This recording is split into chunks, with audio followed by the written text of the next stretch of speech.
Hello again, I'm Molly Caron, and I'm honored to be sitting with Jean Swanson, who is the recipient of the 2016 Order of Canada. She's also a committed activist and leader in bringing poverty to the front and trying to solve it. Welcome back to Access TV, Jean. Thanks, Molly. It's taken me a while, but I'm finally reading your book, The Poor Bashing, The Politics of Exclusion. And it's an excellent resource for Canadian history, and thank you for writing it. I thought it was really interesting in the Regina Manifesto, which was 1933. There's a paragraph here that says, "In this age of plenty, it condemns the great mass of people to poverty and insecurity. Power has become more and more concentrated in the hands of a small, irresponsible minority of financiers and industrialists to their predatory interests, and their majority are habitually sacrificed." And it's 2018, and this is still a big problem. So that was in the 30s, Yeah. right during the Depression. Yeah. Where things were really bad. Then the war came.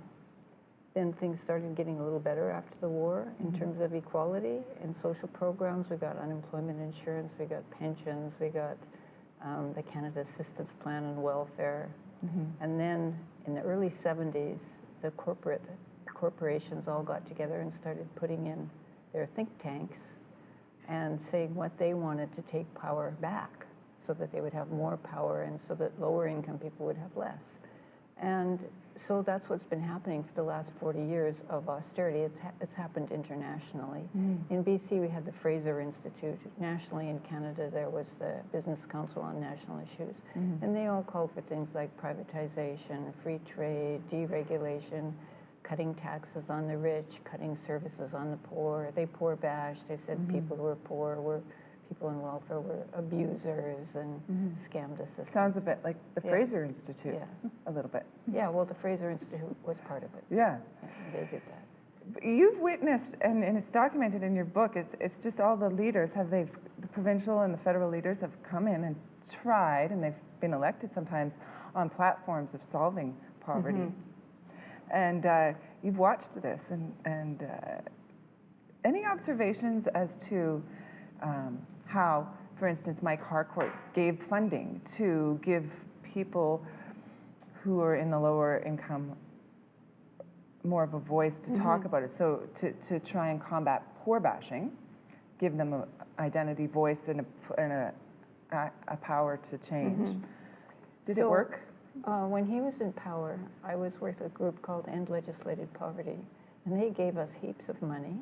We had something like 3 or 4 organizers. We had organizers in different communities. Yeah. And there was another group called the Federated Anti-Poverty Groups. I think they got money to come together and meet. And we always said we wanted, higher welfare rates, less stringent regulations, all the things that would make people less poor. Yeah. We wanted an end to poor bashing. And then he started poor bashing. There was a tremendous amount of poor bashing in the media in the early 90s. The big headlines in the Vancouver Sun accusing Somali immigrants of scamming welfare and sending the money to Somali warlords with no evidence. And things in the province, the Vancouver province, basically if you suspect anyone of fraud, call this number, this kind of thing. So media played a large role. There was a huge role, and the government couldn't withstand it. They appointed a committee to investigate the welfare laws. They only put one poor person on it, and that after we raised a huge stink, the committee came out and set up the framework to basically justify a whole bunch of punitive cuts. And yeah, one of them was even, people took it to the Human Rights Commission and the government lost. But so he came on okay. When the poor bashing started in the media, he couldn't resist it, or I don't know if he even tried, and then all these cuts came in. So it's a cycle, it must seem like, sometimes when you look back at the decades.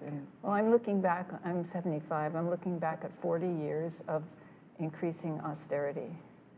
And Like, for example, I used to work at the Downtown East Side Residents Association in Vancouver in the 70s. DERA. Yeah, DERA. And we worked on getting liquor laws enforced, getting lodging house bylaws enforced, getting higher welfare rates. You know what we didn't work on? Housing. Ending homelessness. Ending homelessness. Because there was hardly any. Yeah. So that's all gotten worse because in those days, governments were building, in 1972, there were 30,000 units of social housing built in Canada. So we look at Europe, we have examples of what a size of the population does use public housing and social housing, and it works, and people have dignity, and they live long and purposeful lives. Vienna, 60% of the housing is social housing. 60%. Yeah. So here, and it's nice.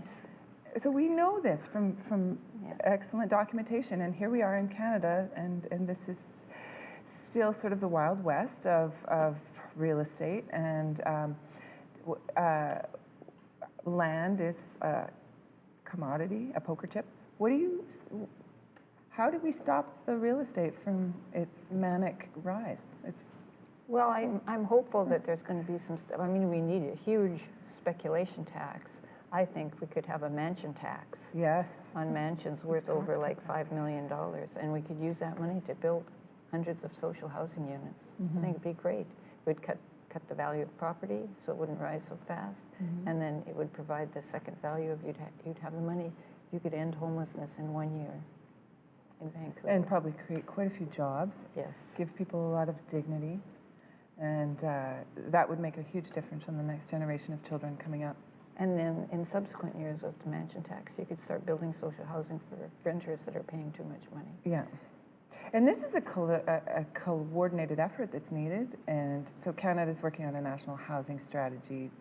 Somehow it's materializing, I think. Is it? We're getting closer? I'm skeptical about it. I think, you know, the feds, they talk about, oh, we have this $40 billion housing strategy. When you look at the details, I wrote an article about it. I called it the National Gentrification Strategy, because it isn't really 40 billion. They're counting on the provinces to match 20, so it's only 20 billion. It's not grants, it's loans in most cases. So that means that the rents are going to be too high for low-income people to afford it, and they're really pushing the social mix concept, like Woodwards, which can be very gentrifying. And There's two entrances sometimes. And 2 amenity rooms, one with a W-shaped hot tub and one with no hot tub. Well, the work continues, and we at Access TV are going to continue to try and fan the fire of solutions to housing. That's so great. Poverty. Thank you for your lifetime of work. And please get yourself a copy of Poor Bashing, The Politics of Exclusion, and learn a little bit more about Canada and our report card, really, on poverty. And thanks again to Jean Swanson. Thank you, Molly. Thank you. You're watching Access Community TV.